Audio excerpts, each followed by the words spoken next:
ఈ టెంట్ లోకి రాగానే ఒక మంచి ట్రెడిషనల్ అరబిక్ వైబ్స్ అయితే వచ్చాయి. ఈ ఖాళీ మెటల్ ట్రే ని ఈ గుంతలో ఉంచి కొంతసేపు వేడి చేస్తారు. జారబ్ ప్రధానంగా సౌదీ అరేబియా, జోర్డాన్ వంటి దేశాలలో ఎడారి క్యాంపెయిన్లలో చేస్తారు. అసలు గాలి కూడా వెళ్లకుండా ఇసుకతో కప్పేస్తారనమాట. ఇది ఎడారి లైఫ్ స్టైల్ చూపించే ఒక ట్రెడిషనల్ వంట. ఈ వంట వండే విధానం చూడడానికి మాత్రం చాలా అంటే చాలా బాగుంది.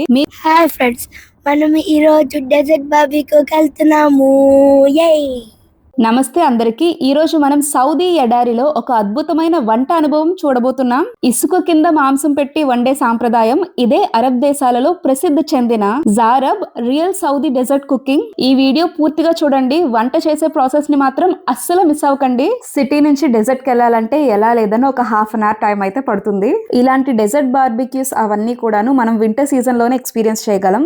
సమ్మర్ లో మనం అటువైపు కూడా వెళ్ళలేం. మేము ఉండేది కోబార్ లో కాబట్టి కోబార్ నుంచి దమాం ఎయిర్పోర్ట్ కి వెళ్లే వేలో వెళ్తే ఇటువైపు చాలా డెజర్ట్ క్యాంపెయిన్స్ కనిపిస్తాయి. వింటర్ సీజన్ లో కాబట్టి 4:30కే ఆల్మోస్ట్ చీకటి పడిపోయింది. అదే సమ్మర్ అయితే ఉదయం 4:30కే ఈ వెలుతురు కనిపిస్తుంది. వచ్చేసామండి, మనం అయితే ఎడారిలోకి వచ్చేసాము. ఒక్కసారి ఈ ఎడారి మధ్యలో కార్లు చూడండి. సౌదీ వచ్చాక గానీ నాకు అర్థం కాలేదు ఈవెన్ ఎడారిలో కూడా మనం ఎంజాయ్ చేయొచ్చని. ఇక్కడే మనకి హార్స్ రైడింగ్ కూడా అవైలబుల్ గా ఉంది. మేము ఇంటి దగ్గర నుంచి కొంచెం లేట్ గా స్టార్ట్ అయ్యాం కాబట్టి వీటన్నిటిని కొంచెం మిస్ అయిపోయాం. డెజర్ట్ క్యాంపెయిన్ అని చెప్పి ఇంత హ్యాపీగా ఉత్సాహంగా వెళ్తుంటే మా ఆశల్ని మొత్తం ఆవిరి చేస్తూ ఈ చినుకులు అయితే వచ్చేసాయి. ఒక నిమిషం అయితే భయం వేసింది, అయ్యయ్యో ఇప్పుడు ఎలాగా అని. మనం అయితే ఇప్పుడు రోడ్డు నుంచి ఎడారిలోకి అయితే వెళ్తున్నాం. సన్సెట్ అయిపోయిందని చెప్తూ గూగుల్ మ్యాప్స్ కూడా చీకటి అయిపోయింది. ఎడారిలోకి వచ్చాము. కార్ వెళ్ళడానికి వే ఉండాలి కాబట్టి మధ్యలో ఉన్న ఇసుకనంతా అటు ఇటు వేసేసి ఒక వేన్ అయితే క్రియేట్ చేశారు. ఎడారిలోకి కార్ దిగిందంటే కార్ స్పీడ్ కూడా తగ్గాల్సిందే. 20-30 కన్నా ఎక్కువ వెళ్ళలేం. ఇదిగోండి అక్కడ దూరంగా మనకి లైట్స్ కనిపిస్తున్నాయి కదా, అదే మన డెజర్ట్ క్యాంపెయిన్. అక్కడికే మనం వెళ్లాల్సింది. ఒకసారి ఇక్కడ రైట్ టర్నింగ్ ఇచ్చుకోండి. ఇక్కడ ఒంటెలు అయితే కనిపిస్తున్నాయి. ఆల్రెడీ లేట్ అయిపోయాం కాబట్టి కార్ అయితే ఇక్కడ ఆపలేదు. లేదంటే ఖచ్చితంగా కార్ ఆపి దగ్గరికి వెళ్లి మరీ ఒంటెల్ని మీకు చూపించేదాన్ని. ఇక్కడ వీళ్ళెవరో గుర్రం మీద స్వారీ చేసుకుంటూ వెళ్తున్నారు ఎడారిలోకి. అసలు ఎడారిలో కార్ డ్రైవ్ చేసుకుంటూ వెళ్ళడమే ఒక పెద్ద అడ్వెంచర్. అలాంటిది వీళ్ళు గుర్రం మీద వెళ్తున్నారు. పైగా మనకి బాయ్ కూడా చెప్తున్నారు. డెజర్ట్ లో సన్సెట్ ఎక్స్పీరియన్స్ కూడా చాలా బాగుంటది. సూర్యుడు అస్తమించే సమయంలో ఆ ఇసుక మీద పడే కిరణాలకి మొత్తం ఎడారి అంతా మెరుస్తూ ఉంటది. ఆ టైంలో ఫొటోస్ రీల్స్ కూడా అద్భుతంగా వస్తాయి. నెక్స్ట్ వీడియోస్ లో మీకు ఖచ్చితంగా డెజర్ట్ సన్సెట్ చూపిస్తాను. ఇప్పుడైతే మనం రావాల్సిన ప్లేస్ కి వచ్చేసాం. ఒక్కసారి చుట్టూ చూడండి. చుట్టూ టెంట్లు లైట్లతో అసలు ఎడారి ఎంత అద్భుతంగా కనిపిస్తుందో. నేను ఇదంతా ఫస్ట్ టైం చూస్తున్నాను కాబట్టి నాకైతే ఒక షాక్ లాంటిదే. ఫ్లైట్ విండోలో నుంచి చూస్తున్నప్పుడు ఎడారిలో అక్కడక్కడ లైట్లు కనిపిస్తూ ఉండేవి, అవి ఇవే అనమాట. ఇదిగోనండి, ఇదే మన డెజర్ట్ క్యాంపెయిన్. ఇంకా లోపలికి అయితే వెళ్ళిపోదాం. లోపలికి రాగానే ఫస్ట్ అయితే టీ స్నాక్స్ అయితే ఇచ్చేసారు మాకు. ఇదిగోండి భరత్ గారు ఎప్పుడు కెమెరా ముందుకు వచ్చినా కూడా ముందు సబ్స్క్రైబర్స్ ని అడుగుతారు. ఈ డెజర్ట్ క్యాంపెయిన్ మొత్తం మీకు చూపించే ముందు ఇక్కడ ఇంకో విషయాన్ని మీకు చూపించాలి. అదే బెడోయిన్ స్టైల్ పిట్ కుకింగ్. ఇలాంటి వంట వండే విధానాన్ని ఇంతకు ముందు మీరు ఎప్పుడు చూసుండరు. మరి దానికి సంబంధించిన ప్రిపరేషన్స్ అవి ఎలా జరుగుతున్నాయో చూసేద్దాం పదండి. సో ఈ బెడోయిన్ పిట్ కుకింగ్ ఏంటి అంటే, ఇసుక మాత్రమే ఉండే ఈ ఎడారిలో ఒక గుంత తవ్వి లోపల బొగ్గులు వేసి వేడి పెంచుతారు. ఈ గుంతలోనే మాంసాన్ని కాయగూరల్ని వండుతారు. ఇదే అరేబియా ఎడారిలో ప్రసిద్ధి చెందిన జారబ్ అండర్ గ్రౌండ్ బార్బిక్యూ వంట. గుంతలో వండుతారు అంటే డైరెక్ట్ గా అందులో వేసేస్తారు అనుకుంటున్నారేమో, అలా ఏం కాదు. ఆహారాన్ని మెటల్ ట్రే లేదా ర్యాకులపై అమర్చి ఇసుకలో తవ్విన గుంతలో ఉంచుతారు. ఆ గుంత ఒక సహజ ఎర్త్ ఓవెన్ లా పనిచేస్తుంది. ఇసుక కింద వేడి బంధించడంతో ఆహారం నెమ్మదిగా ఉడుకుతుంది. ఈ విధానం ఎడారి ప్రాంతాల్లో తరతరాలుగా బెడోవెన్ వంటకారులు ఉపయోగిస్తున్న సాంప్రదాయ పద్ధతి. రాత్రి ఎడారిలో చల్లగా ఉంటుంది కాబట్టి క్యాంప్ ఫైర్ కూడా వెలిగించారు. ఎలాగో ఆ బెడోవెన్ కోసం కర్రలన్నీ కాలడానికి టైం పడుతుంది కాబట్టి ఈ లోపు మనం డెజర్ట్ క్యాంపెయిన్ మొత్తం చూసొచ్చేద్దాం. ఇదే మన ఎంట్రన్స్. ఎదురుగా మనకు ఒక టెంట్ అయితే కనిపిస్తుంది. ఇంకా కార్స్ కూడా చుట్టూ పార్క్ చేశారు. ఇంకోవైపు రైట్ సైడ్ చూస్తే మనకి వంటకి సంబంధించిన పనులన్నీ కూడా జరుగుతున్నాయి. అక్కడే పక్కన ఇంకో టెంట్ కూడా ఉంది. ఇలాంటివి ఇప్పటి వరకు మేము ఎక్కడ చూడలేదు వినలేదు కాబట్టి ప్రతి ఒక్కరిలోని ఏదో తెలియని ఆసక్తి అనమాట, ఏం జరుగుతుంది అనేసి. ఇంకా తారక్ గారి చేతిలో ఉన్న ఈ ప్లేట్ ఏంటంటే ఆ గుంతని కవర్ చేసే మూత. టెంట్ కి నడుచుకుంటూ వెళ్లే ఈ వాక్ వే చూడండి అసలు ఎంత అద్భుతంగా ఉందో. ఇక్కడ నుంచి టెంట్ కూడా చాలా అద్భుతంగా కనిపిస్తుంది. ఒకసారి లోపలికి వెళ్లి టెంట్ లోపల ఏముందో చూద్దాం. ఇక్కడ మీరు అబ్జర్వ్ చేస్తే ఒక స్పీకర్ కూడా కనిపిస్తుంది. వాళ్ళైతే మనకు అరబిక్ సాంగ్స్ పెట్టించారు.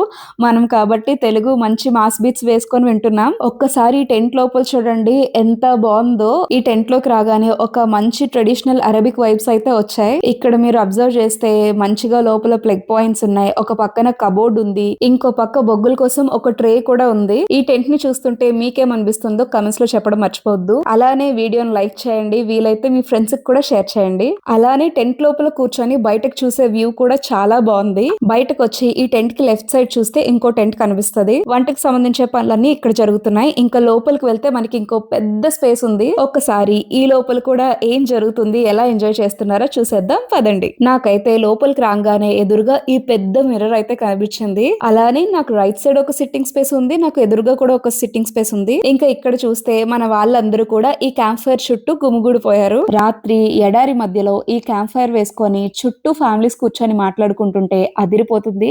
కానీ ఇక్కడ మాకు అన్నిటికన్నా ఇంపార్టెంట్ ఏంటంటే ఫోటోషూట్. Photos important. అందుకే ఇక్కడ మేము ముందు ఈ క్యాంప్ ఫైర్ లో మంట అవ్వక ముందే ఫోటోషూట్ అయితే చేసేసుకుంటున్నాం. మా ఫోటోషూట్ అయిపోయే లోపు క్యాంప్ ఫైర్ కూడా అయిపోయింది. ఇందాక లోపలికి రాగానే రైట్ సైడ్ ఒక సిట్టింగ్ స్పేస్ ఉందన్నాను కదా, ఆ ఏరియాయే ఇదంతా కూడా. ఇక్కడ చేసిన చిన్న చిన్న డెకరేషన్ డీటెయిలింగ్స్ అయితే సూపర్ గా ఉన్నాయి. ఏది చూసినా మనం ఒక అరబిక్ దేశంలో ఎడారిలో ఉన్నామనే సంగతి గుర్తు చేస్తూనే ఉంటాయి. మనం వచ్చిన ఎంట్రన్స్ కి ఎదురుగా ఇంకొక అవుట్డోర్ సిట్టింగ్ స్పేస్ ఉందన్నాను కదా, అదే ఇది. ఈ అవుట్డోర్ స్పేస్ స్పెషాలిటీ ఏంటంటే ఈ సోఫాలు ఇసుక మీద ఉన్నాయి. ఇక్కడ కూర్చునేటప్పుడు చెప్పులు ఇప్పేసి కాళ్ళని ఇసుకలో పెట్టి ఆస్వాదిస్తూ కూర్చోవచ్చు. ఒక్కసారి ఈ సిట్టింగ్ స్పేస్ ని ఒక లుక్ వేసేయండి. దీని పక్కనే ఇక్కడ ఒక చిన్న మినీ టెంట్ ఉంది. అండ్ ఇక్కడ వచ్చేసరికి ఆర్టిఫిషియల్ గ్రాస్ తో ఒక చిన్న మినీ స్టేజ్ ఉంది. దాని మీద ఇంకో టెంట్ ఉంది. మనం స్టార్టింగ్ చూసాం కదా, సేమ్ ఆల్మోస్ట్ అలాంటి టెంటే. ఇక్కడ ఒక మినీ స్టేజ్ ఉందన్నాను కదా, ఇంకా ఇక్కడైతే అందరూ పాటలు పాడడం, డాన్స్ చేయడం, రీల్స్ చేయడం అన్ని జరుగుతున్నాయి. మనం ఈ లోపలికి వెళ్ళిపోయి ఎలా ఉందో ఏంటో చూసేద్దాం. ఇందాకంతా వైట్ కలర్ బ్యాక్ డ్రాప్ లో చూసాం. ఇప్పుడంతా కూడా రెడ్ కలర్ బ్యాక్ డ్రాప్ అన్నమాట. ఇందాక చూసిన సిట్టింగ్ ఏరియా కూడా ఆల్మోస్ట్ కింద కూర్చున్నట్టే. ఇది కొంచెం సోఫా టైప్ ఉంది. అందరూ కూడా మంచిగా డాన్స్ చేస్తూ ఎంజాయ్ చేస్తున్నారు. ఇంకో పక్క ఈ పిల్లల్ని చూడండి, ఇసుక కనిపిస్తే చాలు ఇంకా అక్కడే సెటిల్ అయిపోతారు. ఇక్కడ ఇదంతా కూడా పిల్లలు ఆడుకోవడానికి ప్లే ఏరియా. కొంతమంది పిల్లలు ఇసుకలో ఆడుకుంటుంటే ఇంకొంతమంది పిల్లలు ఇక్కడ ఉన్న వాటితో ఆడుకుంటున్నారు. ఈ అప్ అండ్ డౌన్ చూడండి, చిన్న చిన్న కార్లతో భలే ఉంది కదా. ఇంకా ఇక్కడ పిల్లలకి ఆడుకోవడానికి ఉయ్యాలు ఉంది. అలానే పక్కన జారుడు బల్ల కూడా ఉంది. అలానే ఈ పార్క్ పక్కనే ఇంకో చిన్న టెంట్ కూడా ఉంది. ఇక్కడ మగవాళ్ళందరూ కష్టసుఖాలు మాట్లాడుకుంటున్నారు. ఈ పక్కనే ఆడుకోవడానికి వాలీబాల్ కోర్టు కూడా రెడీ చేసుకున్నారు.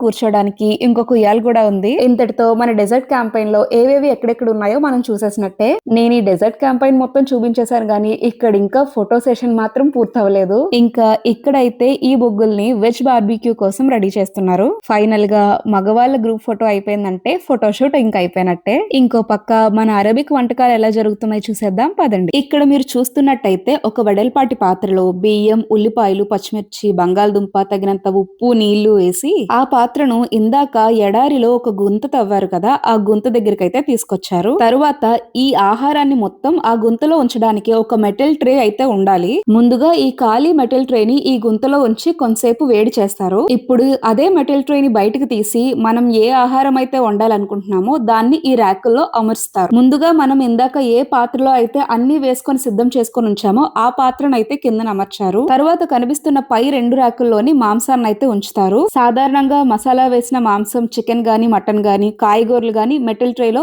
లేదా ర్యాకులపై ఉంచుతారు. ఇక్కడ వీళ్ళు పెడుతున్న చికెన్ లో మాత్రం ఎలాంటి మసాలా వేయలేదు. జస్ట్ వాటిని కడిగేసి అలా పైన అయితే పేరుస్తున్నారు. ఇప్పటి వరకు పైన ర్యాక్ మొత్తం నింపేశారు కదా, ఇప్పుడు కిందనున్న ర్యాక్ కూడా ఫిల్ చేస్తున్నారు. ఇలా ర్యాక్లన్నీ నిండిపోయిన తర్వాత ఆ ట్రేలను గుంతలో పెట్టి పూర్తిగా మూసి ఇసుకతో కప్పేస్తారు. జారబ్ ప్రధానంగా సౌదీ అరేబియా, జోర్డాన్ వంటి దేశాలలో ఎడారి క్యాంపెయిన్లలో చేస్తారు. టూరిస్టులు కూడా ఈ అనుభవాన్ని ఆస్వాదించడానికి ప్రత్యేకంగా డెజర్ట్ సఫారీలు బుక్ చేసుకుంటారు. చూస్తున్నారు కదా, మెటల్ ట్రే మొత్తం కూడా ఆ గుంతలోకి దించేశారు. ఇప్పుడు దాని మీద ఎక్కడా గ్యాప్ లేకుండా అల్యూమినియం ఫాయిల్ తో క్లోజ్ చేసి దాని మీద ఒక లిడ్ అయితే పెట్టారు. దాని మీద ఇప్పుడు ఒక కార్పెట్ వేసి ఇంకా దాని మీద కూడా ఎక్కడ అసలు గాలి కూడా వెళ్లకుండా ఇసుకతో కప్పేస్తారనమాట. ఇక్కడ ట్రేస్ లో చికెన్ పెట్టారు కాబట్టి ఇది కుక్ అవడానికి కనీసం గంటన్నర సమయం అయితే పడుతుంది. ఇంకో పక్క ఇక్కడ అందరికి ఎంతో ఫేవరెట్ అయిన చికెన్ బార్బిక్యూ అయితే అవుతుంది. అలానే ఇక్కడ నాన్ వెజ్ తినని వాళ్ళ కోసం వెజ్ బార్బిక్యూని కూడా రెడీ చేస్తున్నారు. ఈయనే రామిరెడ్డి గారు, ఈ డెజర్ట్ బార్బిక్యూ కి డైరెక్టర్. ఈ వంట పూర్తయ్యే లోపు మన వాళ్ళందరూ ఏం చేస్తున్నారో ఒక చూపు చూసొద్దాం రండి. ఈ చోటంతా సందడిగా మారిపోయింది.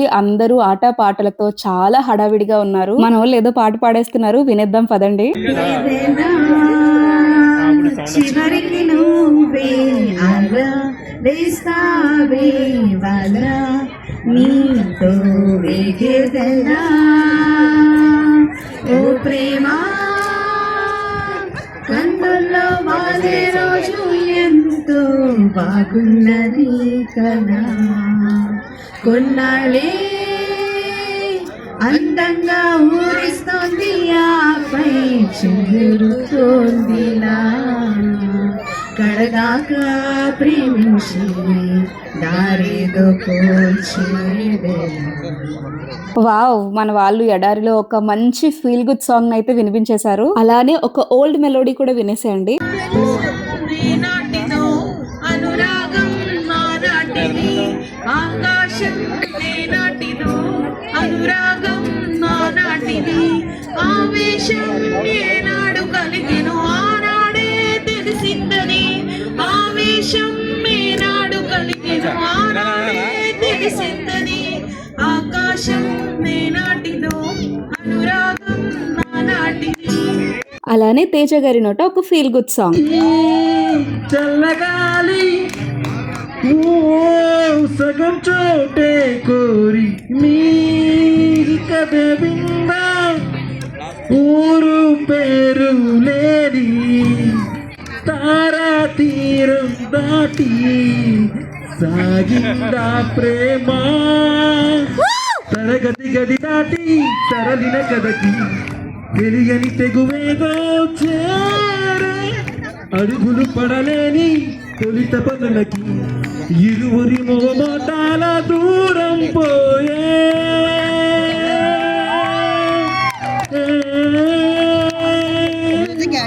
నేడే పాటలు పాడినా విన్నా తెలియని ఒక ప్రపంచంలోకి అయితే వెళ్ళిపోతాము. మన గంటన్నర టైం అయిపోయింది కాబట్టి ఇప్పుడు ఇసుకను అంతటిని పక్కకు తొలగించి ఈ లోపల ఉన్న ట్రైల్ అయితే బయటకు తీయాలి. అసలు ఈ జారబ్ అరబ్ దేశాలలో ఎందుకంత స్పెషల్ అంటే ఇసుకతో వేడంతా లోపలే బంధించేస్తాం కాబట్టి వంట అంతా కూడా ఎర్త్ ఓవెన్ లో చేస్తున్నట్టు. ఇలా చేయడం వల్ల మాంసం చాలా సాఫ్ట్ గా జ్యూసీగా ఉడుకుతుంది. అలానే నాచురల్ స్మోకీ ఫ్లేవర్ కూడా వస్తుంది. ఇది ఎడారి లైఫ్ స్టైల్ చూపించే ఒక ట్రెడిషనల్ వంట. ఒక్కొక్కటిగా తొలగించి మూత తీసి అల్యూమినియం ఫాయిల్ తీయంగానే ఆ ఆవిరి చూడండి ఎంత పైకి వస్తుందో. ఇప్పటి వరకు గాలి కూడా వెళ్లకుండా మనం బంధించేసాం కదా, అందుకే ఆవిరంతా ఒకేసారి బయటకు వచ్చేస్తుంది. ఒక్కసారి ఇక్కడ కుక్ అయిన చికెన్ చూడండి, గోల్డెన్ బ్రౌన్ కలర్ లో ఎంత టెంప్టింగ్ గా కనిపిస్తుందో. ఇక మనం గొంతులో పెట్టిన ర్యాక్ ని బయటకు తీయాల్సిన టైం అయితే వచ్చేసింది. తినడానికి ఈ వంట అది ఎలా ఉంటుందో తెలియదు గానీ ఈ వంట వండే విధానం చూడడానికి మాత్రం చాలా అంటే చాలా బాగుంది. మీకు కూడా చూస్తుంటే ఏమనిపిస్తుందో కమెంట్స్ లో ఖచ్చితంగా చెప్పండి. ఈ చికెన్ తినడానికే కాదు చూడడానికి కూడా చాలా జ్యూసీగా అనిపిస్తుంది. కింద ట్రేలో అమర్చిన రైస్ కూడా చూడండి అసలు ఎంత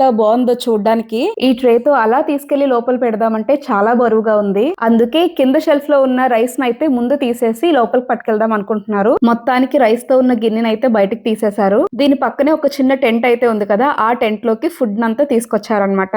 ఇంకా ఇక్కడ నుంచి ఫుడ్ ని పెద్ద పెద్ద ప్లేట్స్ లో వేసి అందరికి డిస్ట్రిబ్యూట్ చేస్తారు. అరబిక్ ట్రెడిషనల్ ఫుడ్ ని మనం అరబిక్ స్టైల్లోనే తినాలి కదా, అందుకే మజ్లీస్ లో సుఫ్రా వేసుకొని దాని చుట్టూ కూర్చున్నాం. ఇదిగోండి అరబిక్ స్టైల్లో కుక్ చేసిన చికెన్, అలానే చికెన్ బార్బిక్యూ స్టిక్స్ అన్ని కూడా మా దగ్గరకు వచ్చేసాయి. మా లిక్కీ అయితే ఒక పట్టు పట్టేస్తున్నాడు. ఒక ప్లేట్ ఎలాగో నలుగురు షేర్ చేసుకోవాలి కాబట్టి ఇక్కడ ఈ ఫ్రెండ్స్ బ్యాచ్ మొత్తం ఒకే ప్లేట్ ని షేర్ చేసుకుంటున్నారు. ఇదిగోండి ఇక్కడ మా ఆయన మా కోసం ఒక పెద్ద ప్లేట్ లో రోటీస్ తో పాటు చికెన్ బార్బిక్యూ పెట్టి దాని మీద మైనస్ కూడా వేయించి తీసుకొచ్చారు. ఏం తిన్నా డ్రింక్ మ్యాండేటరీ కాబట్టి ఇక్కడ గోపి గారు అందరికి డ్రింక్స్ పంచుతున్నారు. అన్నట్టు పిల్లలకు లేదు పెద్దవాళ్ళకి మాత్రమే. ఇక మన రైస్ కూడా వచ్చేసింది. ఇందులో ఎక్కువ స్పైసెస్ అవి యాడ్ చేయలేదు కాబట్టి ఫ్లేవర్స్ అన్ని చాలా సటిల్డ్ గా ఉన్నాయి. కానీ ఫుడ్ టేస్ట్ అండ్ ఎక్స్పీరియన్స్ మాత్రం నెక్స్ట్ లెవెల్. ఎండ్ అయిపోయింది. So thank you for coming, thank you for watching this video. Please like, share. ఇదే సౌదీ ఎడారిలో చికెన్ పిట్ కుకింగ్. మీకు ఈ వీడియో నచ్చితే లైక్ చేయండి, కమెంట్ లో డెజర్ట్ చికెన్ అని రాయండి. మరిన్ని సౌదీ ముచ్చట్ల కోసం please do like, share and subscribe. ఇట్లు మీ మధువాసు.